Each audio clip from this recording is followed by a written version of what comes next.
Business Today. Il est 7h18.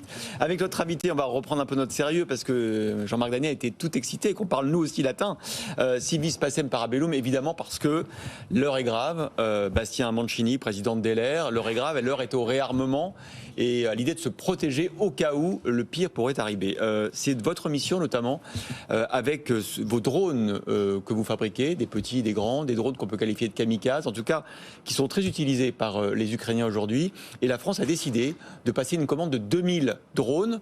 Comment on va les fabriquer, ça on verra ça avec vous tout à l'heure. En tout cas, vous allez en prendre en charge une partie, une petite partie pour le moment. La question c'est, est-ce que vous avez les capacités de faire plus? Bonjour en tout cas.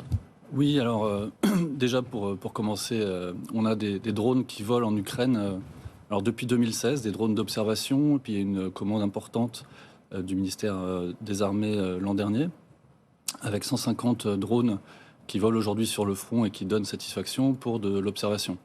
Et qui volent dans des conditions compliquées, puisqu'il y a du brouillage, il y a des systèmes qui cherchent à les mettre à terre. Donc voilà, tout ça, ça fonctionne bien. Et apparemment, ils ont montré des capacités de résistance au brouillage. Exactement. C'est pour ces capacités de résistance qu'ils ont été choisis par l'armée ukrainienne. Et effectivement, le ministre de la Défense s'est rendu dans nos locaux la semaine dernière et a annoncé une commande, cette fois-ci, de ce qu'on appelle des munitions téléopérées. Donc c'est des drones armés. Et ça, c'est quelque chose de nouveau. C'est quoi le marché du drone aujourd'hui? On dit souvent que la France est en retard sur ce marché du drone. Qui sont les acteurs majeurs? Alors le marché du drone, les leaders mondiaux sont des entreprises qui font plus de 300 millions de chiffres d'affaires. C'est des Américains, des Chinois, des Israéliens. Les leaders européens sont autour de 30 à 50 millions de chiffres d'affaires. Ouais.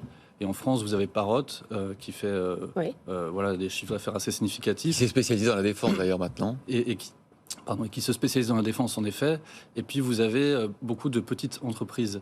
Et il y a une volonté d'arriver à consolider un petit peu tout ça. Alors on a monté d'ailleurs une association qui s'appelle l'ADIF, Association du drone de l'industrie française, pour arriver à structurer cette filière, à la consolider, parce que on pense que c'est une technologie qui est importante à maîtriser de manière souveraine. Il y a plein de très belles boîtes de drones en France.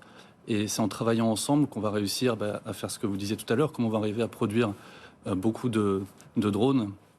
Le ministre, quand il est venu dans nos locaux, a cité un autre consortium avec une entreprise qui s'appelle Novadem, par exemple, qui est une très belle entreprise de drones. Ouais. On l'a dit, vous avez 30 entreprises de drones. Et puis, je pense qu'il y a un aspect qui est important aussi sur les volumes à produire. C'est le fait d'avoir une espèce de dualité entre les systèmes civils et militaires, ce qui fait la capacité à produire beaucoup, qui peut aider 2000, là, pour vous, c'est énorme. Ça représente quel effort industriel ?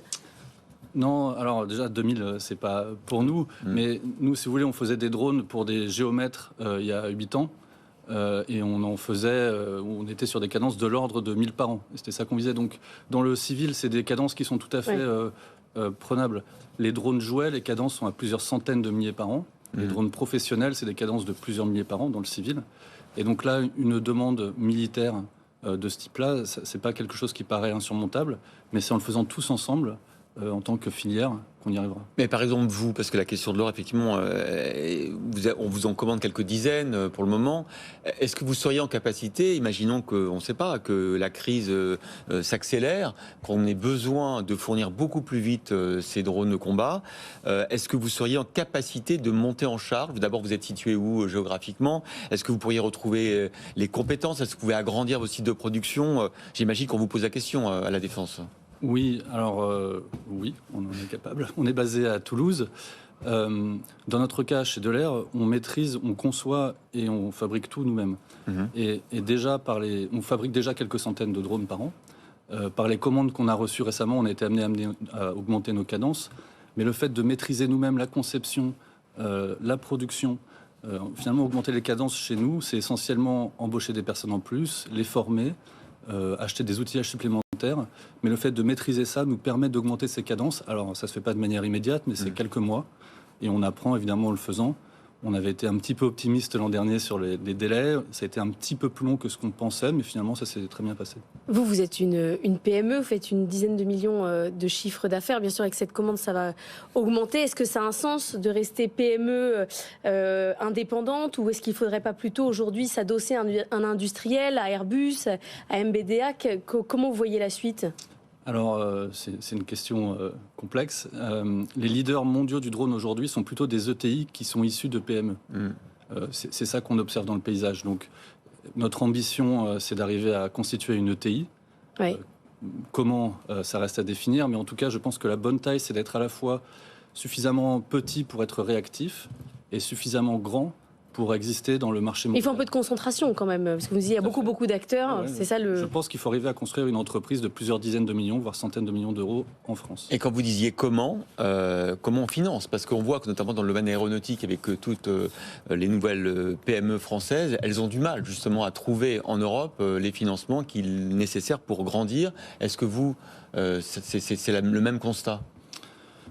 Le sujet des financements est un sujet complexe et qui revient à savoir la prise de risque que les gens sont prêts à prendre. Exactement. C'est une technologie qui, moi évidemment je ne suis pas objectif, mais qui me paraît absolument indispensable pour le futur et je pense que les... Mais est-ce que les banques jouent le jeu? Parce qu'on entend parfois que les banques ne suivent pas. Les banques avec qui on travaille en tout cas jouent le jeu. Bon. En tout cas, c'est passionnant votre aventure. On va la suivre avec beaucoup d'intérêt.